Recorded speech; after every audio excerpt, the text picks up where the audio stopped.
कई बार act of creation सबसे पहले किसी के इमेजिनेशन में होता है। ये बात साइंस एंड टेक्नोलॉजी के ऊपर काफ़ी हद तक लागू होती है।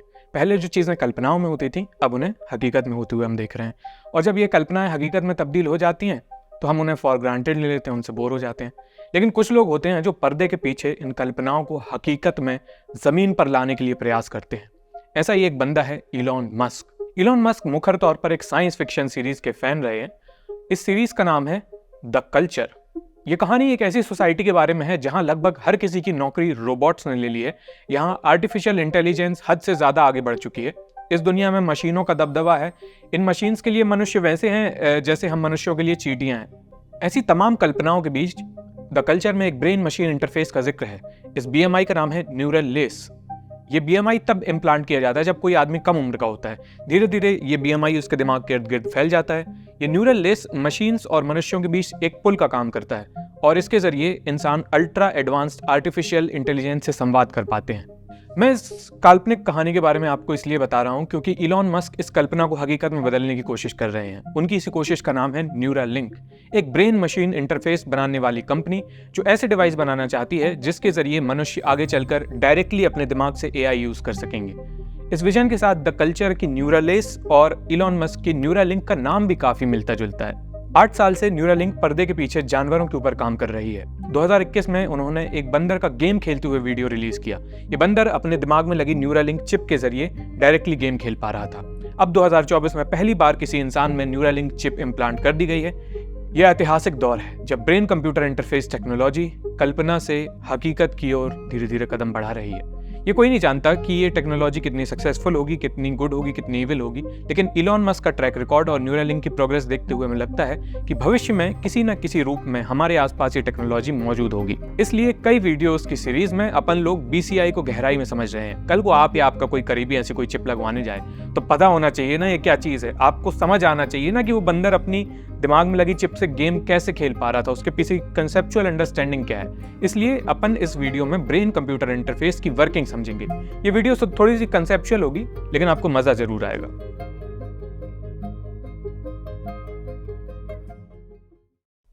ब्रेन कंप्यूटर इंटरफेस या BCI डिवाइसेस को मोटे तौर पर 2 कैटेगरीज में बांटा जाता है। एक होते हैं इन्वेसिव BCI और दूसरे होते हैं नॉन इन्वेसिव BCI। अंग्रेजी का शब्द है इन्वेजन। इसका मतलब होता है घुसपैठ करना। तो इन्वेसिव ब्रेन कंप्यूटर इंटरफेस ऐसे डिवाइस होते हैं जो दिमाग में किसी तरह की घुसपैठ करते हैं। इन्हें खोपड़ी को खोलकर दिमाग के अंदर सेट करना पड़ता है। इलॉन मस्क की न्यूरालिंक वाली जो चिप है वो इन्वेसिव BCI की कैटेगरी में आती है क्योंकि उसमें सर्जरी के जरिए दिमाग में चिप लगानी पड़ती है। जबकि 100 साल पुरानी हैंस बर्जर की जो EEG है उसमें किसी तरह की सर्जरी नहीं करनी होती है। उसे खोपड़ी के ऊपर ही इलेक्ट्रोड्स लगाकर सिग्नल सेंस किए जा सकते हैं उससे।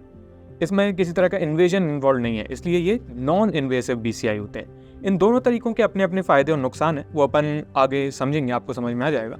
लेकिन अभी इन 2 प्रकार के डिवाइसेस की कुछ सिमिलर मैकेनिज्म्स होते हैं जो हमारे दिमाग में होते हैं, उनके जरिए ये काम करते हैं। तो अपन पहले इनके काम करने का वो बेसिक तरीका समझ लेते हैं। हमने पिछले वीडियो में समझा कि हमारे शरीर में खासकर दिमाग में कुछ खास किस्म के सेल्स होते हैं जिन्हें न्यूरॉन्स कहते हैं, और हमारे दिमाग में करीब ऐसे 86 अरब के लगभग न्यूरॉन्स हैं। ये न्यूरॉन्स इलेक्ट्रिकल और केमिकल एक्टिविटी से सिग्नल ट्रांसफर करते हैं। एक जटिल श्रृंखला में, एक सीरीज में न्यूरॉन्स का जाल पूरे शरीर में फैला होता है। जब हम शरीर के किसी हिस्से से कुछ हरकत करते हैं, जैसे अभी मैं कर रहा हूँ, तो दिमाग में उससे जुड़े हिस्से में न्यूरॉन्स बहुत तेजी से फायर होते हैं, यानी उस हरकत से जुड़े न्यूरॉन्स में बिजली बहती है।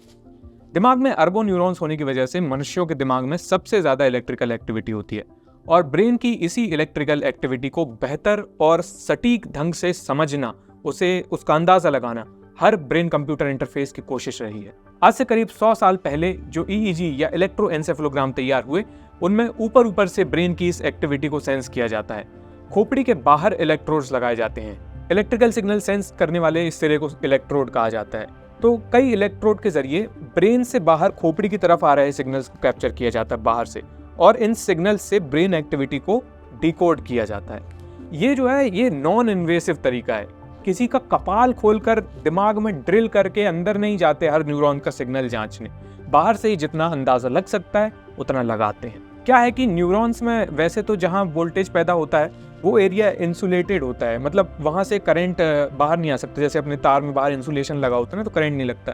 इसलिए खोपड़ी के बाहर से एक न्यूरॉन की इलेक्ट्रिकल एक्टिविटी का लिमिटेड अंदाजा लग पाता है, लेकिन हर न्यूरॉन थोड़ी बहुत इलेक्ट्रिसिटी के साइन फिर भी बाहर की तरफ फेंकता है और न्यूरॉन्स की संख्या बहुत ज़्यादा है। तो इसलिए खोपड़ी के बाहर की तरफ अलग अलग हिस्सों की जो इलेक्ट्रिकल एक्टिविटी है उसको ग्रुप में सेंस किया जा सकता है, क्योंकि उसके पैटर्न इमर्ज होते हैं हमारी खोपड़ी पे। ईईजी जैसे जो नॉन इन्वेसिव डिवाइस हैं, खोपड़ी तक पहुंच रहे उन कमजोर सिग्नल्स के पैटर्न से अंदर की ब्रेन की एक्टिविटी का अंदाजा लगाते हैं। खोपड़ी के बाहर से ही अंदर के सिग्नल्स की एक्टिविटी का अंदाजा कैसे लगाते हैं, ये समझने के लिए अपन एक एनालॉजी पे चलते हैं। एक क्लासरूम और टीचर का एग्जाम्पल देता हूँ मैं आपको। एकदम बहुत ही खड़ूस टाइप के टीचर नहीं होते जो जरा सा भी हल्ला करो तो अपने जीवन को नर्क बना देते हैं। तो जब ऐसे टीचर क्लास में रहते हैं तब तक तो बच्चे बिल्कुल चुप करके बैठते हैं, लेकिन जैसे ही किसी काम से टीचर बाहर गए, बच्चों का फुसफुसाना शुरू।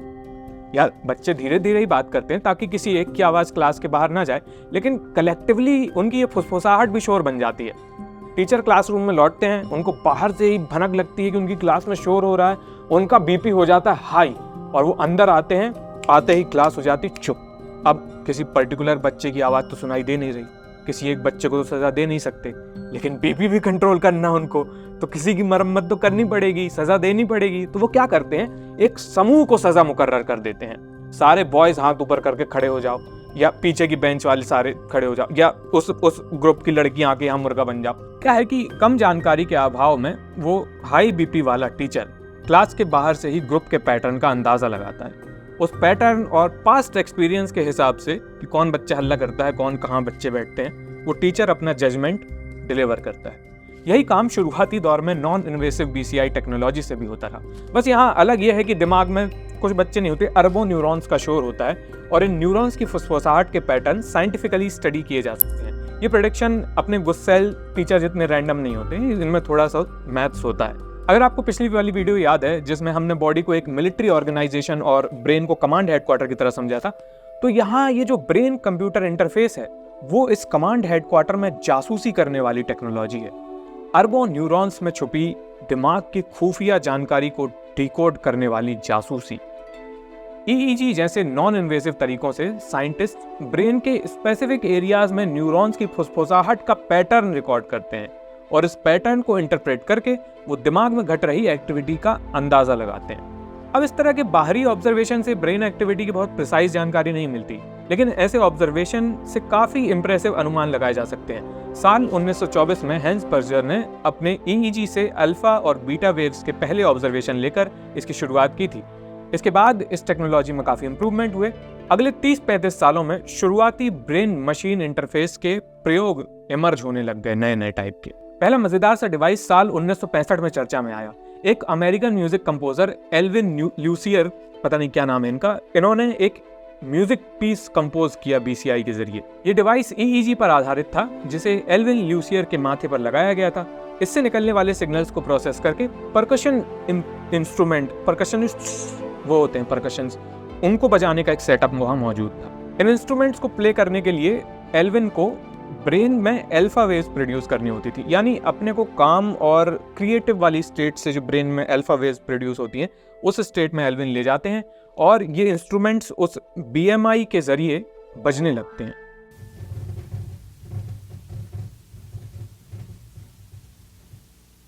अभी आप सुनेंगे तो आपको मतलब ये म्यूजिक पीस बहुत इंप्रेसिव नहीं लगेगा, बहुत दम नहीं लगेगा, लेकिन ये ब्रेन मशीन इंटरफेस के शुरुआती प्रयोगों में से एक है। उस वक्त के हिसाब से ये काफ़ी इंप्रेसिव काम था कि एक आर्टिस्ट अपने हाथ चलाए बिना केवल अपने दिमाग को एक स्टेट में ले जाकर एक मशीन से जोड़कर उससे अपनी रचना को अंजाम दे रहा है। इस दशक में ब्रेन मशीन इंटरफेस जैसा कोई टर्म भी कॉइन नहीं किया गया था जब एल्विन ने किया, लेकिन एल्विन ल्यूसियर के ये डेमोन्स्ट्रेशन की गिनती बीएमआई के शुरुआती प्रयोगों में होती है। ये नॉन इन्वेसिव बीएमआई या बीसीआई था। वो क्या है बीएमआई बीसीआई? एम मशीन होता है और सी होता है कंप्यूटर, तो टेक्निकली एक मशीन से कनेक्ट किया था, कंप्यूटर से नहीं किया था, इसलिए बीएमआई यूज करते हैं। अब यार इस नॉन इन्वेसिव मेथड के कुछ फायदे हैं, लेकिन ये अपने आप में बहुत लिमिटेड भी है। जहाँ एक तरफ इसका फायदा ये है कि ब्रेन में किसी तरह की सर्जरी नहीं करनी होती, ये तरीका नॉन इन्वेसिव है, यानी दिमाग में किसी तरह की छेड़खानी की जरूरत नहीं है, जिससे कोई भी इंसान घबराएगा ही, भाई दिमाग है। लेकिन यार ये ऊपर ऊपर से करने वाला एटीट्यूड इसके लिए बड़ी रुकावट भी बनता है, इसके लिए लिमिटेशंस पैदा करता है। एक तो वैसे ही न्यूरॉन्स की इलेक्ट्रिकल एक्टिविटी इंसुलेटेड है, बाहर नहीं आ रही, ऊपर से वो ब्रेन के बाहरी हिस्सों तक पहुंचती वो और वीक हो जाती है, और उसके ऊपर से हमारा स्कल, हमारी खोपड़ी, ये बहुत सारे सिग्नल्स को ब्लॉक कर देती है। इस तरह बाहर की तरफ EEG से जो सिग्नल्स रिकॉर्ड किए जाते हैं वो काफ़ी वीक और लिमिटेड होते हैं। दूसरी बात यह है कि इस मेथड में स्पेशियल प्रिसीजन बहुत लो होता है। स्पेस से बना है। स्पेशियल प्रिसीजन का मतलब होता है दिमाग के किसी स्पेस में, किसी खास हिस्से में क्या एक्टिविटी हो रही है, बाहर से बहुत सटीक अंदाजा उसका नहीं लगाया जा सकता है। ये वैसा ही है जैसे बेकार क्वालिटी या कम पिक्सल्स वाली फोटो होती है ना, जो जूम इन करने में फट जाती है, अपनी औकात दिखा देती है। मतलब हम in non invasive limited signal से बहुत अच्छे से स्पेशली अनुमान नहीं लगा सकते, और BCI से ज़्यादा बारीक काम भी नहीं किए जा सकते इस लिमिटेशन के चलते। इसलिए कुछ वैज्ञानिकों ने BCI की इन्वेसिव मेथड्स की ओर ध्यान देना शुरू किया। इन्वेसिव यानी खोपड़ी के भीतर, दिमाग के अंदर पहुंचकर रिकॉर्ड करना। एलॉन मस्क की न्यूरालिंक जो टेक्नोलॉजी बना रही है वो ऐसी ही इन्वेसिव ब्रेन कंप्यूटर इंटरफेस की कैटेगरी में आती है। इसमें क्या अलग है, ये कैसे काम करती है, अपन इसको भी समझ लेते हैं। देखो, इन्वेसिव BCI में इलेक्ट्रोड्स को बाहर खोपड़ी पर नहीं लगाया जाता, ब्रेन के अंदर जाकर न्यूरॉन्स के पास प्लेस किया जाता है। ये इलेक्ट्रोड न्यूरॉन से डायरेक्ट एक्टिविटी को सेंस करते हैं। न्यूरालिंक चिप की डिजाइन और आर्किटेक्चर के जरिए अपन इनके काम करने का तरीका समझते हैं। मित्रों, न्यूरालिंक की चिप से 64 थ्रेड्स निकले होते हैं, 64। ये थ्रेड हमारे बाल से भी पतले होते हैं। हर थ्रेड में 16 इलेक्ट्रोड होते हैं लगभग, मतलब एक चिप से लगभग 1000 सिग्नल्स रिकॉर्ड किए जा सकते हैं इलेक्ट्रोड से। और इन थ्रेड्स को एक रोबोटिक सर्जरी के जरिए ब्रेन में अंदर डाला जाता है। ये बहुत बारीकी से होने वाली सर्जरी है। इसके लिए एक रोबोट का बहुत प्रिसीजन वाला काम चाहिए होता है, इसलिए इसे एक रोबोट ही कर सकता है। इस थ्रेड वाली सर्जरी के बाद ब्रेन चिप इम्प्लांट होती है और खोपड़ी के बाहर उस वाले एरिया को बहुत स्ट्रॉन्ग ग्लू से चिपका दिया जाता है। इसके बाद शुरू होता है काम। वो थ्रेड्स और उनके इलेक्ट्रोड्स दिमाग के अंदर अलग अलग न्यूरॉन्स से या ग्रुप ऑफ न्यूरॉन्स की एक्टिविटी को सेंस करते हैं। यहाँ ये समझना बहुत ज़रूरी है कि इन न्यूरॉन्स की एक्टिविटी असल में वो कैसे सेंस करते हैं इलेक्ट्रोड्स। ये इलेक्ट्रोड न्यूरॉन के अंदर दाखिल नहीं होते, बल्कि उसके बाहर ही मौजूद होते हैं और बाहर से ही वो न्यूरॉन की इलेक्ट्रोमैग्नेटिक फील्ड सेंस करते हैं। जब न्यूरॉन में कोई गतिविधि होती है, जैसे न्यूरॉन का फायर होना कहते हैं, यानी जब न्यूरॉन में बिजली बहती है, तो उसके आसपास की इलेक्ट्रोमैग्नेटिक फील्ड चेंज होती है और इस फील्ड में हो रहे बदलाव को इलेक्ट्रोड सेंस कर लेते हैं। तकनीकी भाषा में न्यूरॉन के इस फायरिंग सिग्नल को एक्शन स्पाइक कहते हैं। आप कई प्रेजेंटेशन में सुनेंगे न्यूरालिंक एक्शन स्पाइक डिटेक्ट करता है या स्पाइक डिटेक्ट करता है, तो वहाँ उनका मतलब न्यूरॉन की इस इलेक्ट्रिकल एक्टिविटी से है। लेकिन किसी एक न्यूरॉन का सिग्नल नहीं, न्यूरालिंक के कई थ्रेड्स, उनमें लगे कई इलेक्ट्रोड्स बहुत सारा एक्शन स्पाइक डेटा कलेक्ट करते हैं। थ्रेड से ये सारा डेटा इकट्ठा होकर उस ऊपर लगी चिप में जाता है। इस चिप में डेटा की प्रोसेसिंग होती है, वीक सिग्नल्स को एम्पलीफाई किया जाता है, नॉइस हटाया जाता है और भी बहुत कुछ होता है। फिर ये प्रोसेस्ड डेटा चिप वायरलेसली किसी कंप्यूटर या मोबाइल जैसी डिवाइस को भेजती है। जैसे ब्लूटूथ से हम फाइल्स ट्रांसफर करते हैं ना, वैसे ये चिप वायरलेसली उस प्रोसेस्ड डेटा को ट्रांसमिट करती है। इसके बाद उस बड़े डिवाइस में जिसमें भी ट्रांसमिट किया जाता है, इस स्पाइक एक्टिविटी के मायने निकाले जाते हैं। मतलब जो न्यूरल एक्टिविटी ब्रेन में डिटेक्ट की जाती है वो शरीर की किस हरकत के करस्पॉन्डिंग पैदा हो रही है, ये काम कंप्यूटर में कुछ एडवांस्ड एल्गोरिदम्स के जरिए होते हैं।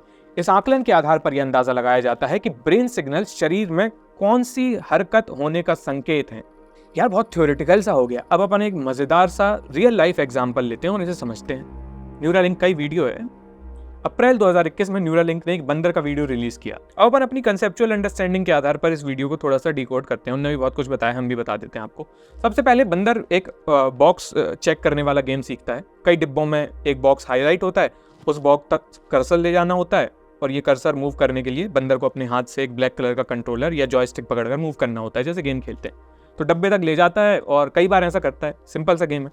बंदर को गेम खिलाना इतना मुश्किल काम नहीं है, बस उन्हें ट्रेनिंग की ज़रूरत होती है। बंदरों को आप जिस काम के लिए उचित इनाम देने लग जाएंगे, वैसा काम बंदर करते जाएंगे। यहाँ इनाम इस पाइप से आ रहा है। इस बंदर ने मुंह में जो पाइप लगा रखा है ना, उससे बनाना स्मूदी निकलती है, केले का शेक। इस वीडियो में जब बंदर कर्सर को सही बॉक्स तक ले जाता है, तब उस पाइप से बनाना स्मूदी निकलकर उसके मुंह में आती है। केला बंदरों को बहुत पसंद होता है और इसको समझ आता है कि इस कंट्रोलर को सही तरीके से मूव करके वो मज़े से बनाना स्मूदी पी सकता है। इसलिए वो अपने हाथ से जॉयस्टिक के जरिए गेम खेलना सीख जाता है। ये बंदर का गेम है। इंसान लोग अलग गेम खेल रहे हैं इसके साथ। मनुष्यों का खेल तब शुरू होता है जब बंदर के दिमाग में लगी चिप किसी मोबाइल या कंप्यूटर से लिंक हो जाती है। नरेटर बताता है कि जैसे हम अपने फ़ोन को ब्लूटूथ डिवाइस से लिंक कर लेते हैं, उतनी ही आसानी से बंदर के दिमाग में लगी चिप अपने स्मार्टफोन या कंप्यूटर से वो जोड़ लेते हैं। ध्यान देने वाली चीज ये है कि बंदर के दिमाग में जो चिप लगाई गई है उसके इलेक्ट्रोड्स उसके ब्रेन में मोटर कॉर्टेक्स एरिया में घुसे हैं। मोटर कॉर्टेक्स दिमाग का वो हिस्सा होता है जहां मूवमेंट से जुड़े डिसीजंस लिए जाते हैं, जैसे ये मैं मूवमेंट कर रहा हूं, कोई भी मूवमेंट कर रहा हूं, ये सब मोटर कॉर्टेक्स में हो रहा है मेरे। अब 2 चिप्स में लगे 2000 से ज्यादा इलेक्ट्रोड्स बंदर के मोटर कॉर्टेक्स में न्यूरॉन्स की फायरिंग रिकॉर्ड करते हैं। जब बंदर अपने हाथ को ऊपर ले जाता है तो अलग तरह से न्यूरॉन्स फायर होते हैं, और जब वो अपने हाथ को नीचे ले जाता है तो अलग तरह से न्यूरॉन्स फायर होते हैं। इन अलग अलग फायरिंग पैटर्न्स को डिकोड करके बंदर की हैंड मूवमेंट पहले ही प्रिडिक्ट की जा सकती है और इसे उस कंप्यूटर गेम में फीड किया जा सकता है। इस डेमोन्स्ट्रेशन में आगे चलकर साइंटिस्ट उस जॉयस्टिक का कनेक्शन हटा देते हैं। बंदर अपनी आदत के चलते अब भी अपने हाथ से वो कंट्रोलर मूव करता है, लेकिन उस कंट्रोलर का इनपुट गेम में लिया ही नहीं जा रहा है, वो कंप्यूटर न्यूरालिंक चिप से इनपुट ले रहा है। इस गेम में जो कर्सर मूव कर रहा है वो सीधे बंदर के दिमाग में लगी चिप के जरिए हो रहा है। पहले उस चिप से न्यूरल एक्टिविटी एक कंप्यूटर तक वायरलेसली स्ट्रीम होती है, फिर उस बंदर की दिमागी हलचल के आधार पर स्क्रीन पर लगा कर्सर मूव होता है। आप देख सकते हैं कि जरा सी भी ना दिखाई देने वाली चिप के जरिए बंदर का दिमाग अच्छी एक्यूरेसी के साथ रीड किया जा रहा है। वो कर्सर बंदर की न्यूरल एक्टिविटी के करस्पॉन्डिंग अब भी बढ़िया से बॉक्सेस चेक कर रहा है। सिर्फ यही नहीं, इस चिप से आगे चलकर एक पोंग गेम भी वो बंदर खेलता है जिसमें बॉल सही समय पर हिट करनी होती है। पोंग आपने शायद खेला होगा किसी न किसी रूप। ये इन्वेसिव बीसीआई का एक उदाहरण है जिसमें न्यूरालिंक चिप्स की मदद से, 2 चिप्स हैं, उनकी मदद से बंदर की हैंड मूवमेंट प्रेडिक्ट की गई। न्यूरालिंक ने ऐसा ही एक डेमोन्स्ट्रेशन पिग्स यानी सूअरों के दिमाग में चिप लगाकर भी दिया था, जिसमें सूअर ट्रेडमिल पर चल रहे होते हैं और उनके पैरों की अगली मूवमेंट का अंदाजा वो पहले से ही अपने कंप्यूटर में लगा लेते हैं उन चिप्स के जरिए। ये इन्वेसिव बीसीआई का कमाल है। ऐसे ही कुछ प्रयोग पहले भी किए जा चुके हैं, ऐसे गेम खेलते पहले भी नॉन इन्वेसिव बीसीआई से भी और दूसरे इन्वेसिव बीसीआई से भी दिखा चुके हैं। लेकिन न्यूरालिंक में ताज्जुब की बात यह है कि दिमाग में इतनी छोटी सी चिप से गजब की एक्यूरेसी के साथ न्यूरल एक्टिविटी रीड की जा रही है। न्यूरल एक्टिविटी का सटीक अनुमान लगाना ये न्यूरालिंक के इन्वेसिव बीसीआई की सबसे बड़ी खूबी है। अब अपने उसी क्लासरूम और टीचर वाली एनालॉजी पर चलें तो ये वैसा है कि टीचर क्लास में अपने जासूस बच्चे बिठा दे, मॉनिटर नहीं होते, वो सब बोर्ड पर नाम लिखते हैं। फिर ये बच्चे उस टीचर को बताएं असल में क्लास में सबसे ज़्यादा हल्ला कौन कर रहा था, और पूरी क्लास रो या समूह को पनिशमेंट देने की जगह उन चुनिंदा बच्चों को उचित मरम्मत, उनकी उचित व्यवस्था की जाए। मैं इस सब चीज़ों के बहुत खिलाफ हूँ, लेकिन ये सब होता है, अपने साथ भी हुआ है तो बता रहा हूँ।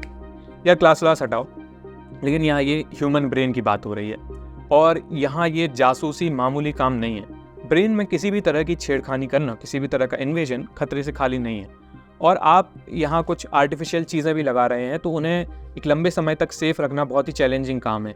लेकिन फिर भी इस रिस्क के रिटर्न्स हैं। स्पेसिफिक न्यूरॉन्स के पास जाकर उनकी फायरिंग की प्रिसाइज इंफॉर्मेशन निकाल कर लाना, ये उस कीमती खजाने को हासिल करने जैसा है जिसके रास्ते में कई सारी चुनौतियाँ होती हैं। लेकिन कुछ लोग इन्हें परस्यू करने में लगे हैं और इसके नतीजे रिस्की होने के साथ साथ काफ़ी इंप्रेसिव भी नज़र आ रहे हैं। भैया आपने ये 2 कंसेप्चुअल वीडियो देख लिए हैं यहाँ तक, अब आपको अगली वीडियो में आएगा मजा। जो लोग बिना कॉन्टेक्स्ट और कॉन्सेप्ट्स के सिर्फ फैक्ट्स और स्टोरीज ही जानते रहते हैं, वो स्टोरी के एक बहुत महत्वपूर्ण डायमेंशन को मिस कर देते हैं, उससे अछूते रह जाते हैं। लेकिन अपन लोग ये 3-4 डायमेंशन साथ में लेके चलते हैं, ठीक है। अगले वीडियो में मस्क और एआई का संघर्ष और उससे न्यूरालिंक के उदय की कहानी अपन जानेंगे। और अगर आप इस कहानी का एक एक्स्ट्रा डायमेंशन मिस नहीं करना चाहते तो मैं आपको पहले ही 2-3 वीडियोस जो हमने बना ली हैं बीसीआई की सीरीज में, वो देखने का सुझाव दूंगा।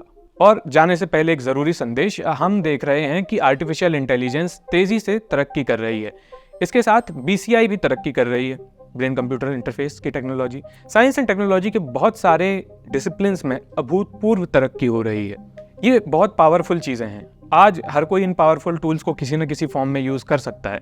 एक तरफ जहाँ साइंस एंड टेक्नोलॉजी से इनकी सबकी शक्ति बढ़ती जा रही है, जिम्मेदारी का बोध उतना ही कम है इन्हें लेकर। एक बड़ा मशहूर कथन है, with great power comes great responsibility. महान शक्ति के साथ बड़ी जिम्मेदारी भी आती है। रुक जाओ, खड़े होकर बात करते हैं अब। इसी थॉट के साथ हमने ये टी-शर्ट तैयार की है जिसमें एक बुजुर्ग बहुत जिम्मेदारी के साथ इस शक्ति से पेश आ रहे हैं। हम चाहते हैं कि जैसे जैसे आप शक्ति अर्जित करते जाएं, आप सही दिशा में जिम्मेदारी के साथ आगे बढ़ें। चाहे आप किसी भी स्तर पर हों, आज आपके पास एक अभूतपूर्व शक्ति है। आप जिस भी डिवाइस पे ये वीडियो देख रहे हैं वो बहुत शक्तिशाली डिवाइस, बहुत पावरफुल है, और आगे चलकर इससे भी ज़्यादा शक्ति आपके हाथ में होगी। इस शक्ति के साथ आप रिस्पॉन्सिबिलिटी से भरा रिलेशन नहीं रखेंगे तो ये आपके और आपके समाज के लिए घातक साबित हो सकती है। मैं आपको बन जाने के लिए नहीं कह रहा हूँ, बस मैं आपसे जागने के लिए कह रहा हूँ। अगर आप सोए रहेंगे तो ये पावर विनाशकारी हो सकती है, और आप जागेंगे तो इसका रचनात्मक प्रयोग होगा। समाज के लिए तो होगा ही, आपके खुद के लिए भी होगा। तो यूज़ दिस पावर रिस्पॉन्सिबली, इस शक्ति के साथ जिम्मेदारी से पेश आएँ, और ग्रेट पावर के साथ ग्रेट रिस्पॉन्सिबिलिटी, ये जो टी शर्ट है इसको खरीदने का लिंक डिस्क्रिप्शन में है। अभी शुरुआत है तो हम इसे सबसे कम प्राइस में अवेलेबल करा रहे हैं, इसलिए मैं वीडियो के आखिरी में बताता हूँ, ताकि इस छूट का फ़ायदा सिर्फ आखिरी में देखने वाले लोग ही ले सकें। कोई बात नहीं, आप लेते हैं या नहीं लेते हैं, आप यहाँ तक ये वीडियो देख रहे हैं, मुझे यहाँ तक सुन रहे हैं, इसके लिए आपका बहुत बहुत शुक्रिया।